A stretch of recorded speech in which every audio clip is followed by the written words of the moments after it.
when we first started on the internet path back in say 92, 93, we were like, let's put everything on the internet, right?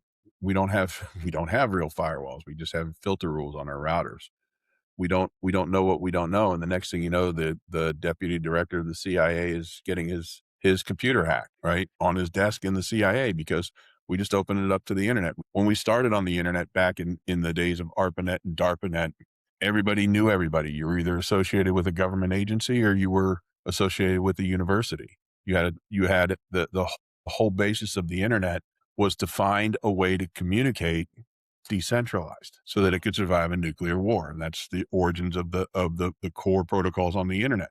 Security was never a consideration. So everything we've done since then is just bolting security onto an inherently insecure set of protocols. And now we're going to be doing the same thing for AI. We should not do the same thing for AI. We should have a secure mind frame. Let's limit who has access because we know they're bad actors on the internet now. You gave me a flashback to late 90s when the answer to all the internet's insecurity problems was NAT and semi-stateful firewalls, and everybody thought the problem was solved, and then you just war dialed and you found something listening on PC anywhere over a modem, and you connected to the network and bypassed the firewall and did whatever you want.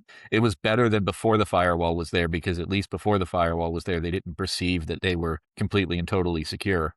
And it's kind of the same with AI. Like, I think a lot of people think that it prompts me for my approval when it runs sensitive operations.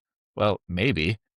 The threshold for what makes it a sensitive operation is literally defined by the LLM half the time. So things like bypass permissions, you can say, yes, bypass permissions for this session. You're answering as a human, so it's interpreting as an LLM and not as logic in code. It's not nearly the safety net people think it is. And so what do you do to mitigate against it? You have to have things like EDR in place, network inspection, zero trust. These are things that a lot of bigger companies have always needed to have, but a lot of smaller companies could get away without needing. If you're AI coding, you need zero trust. You just do.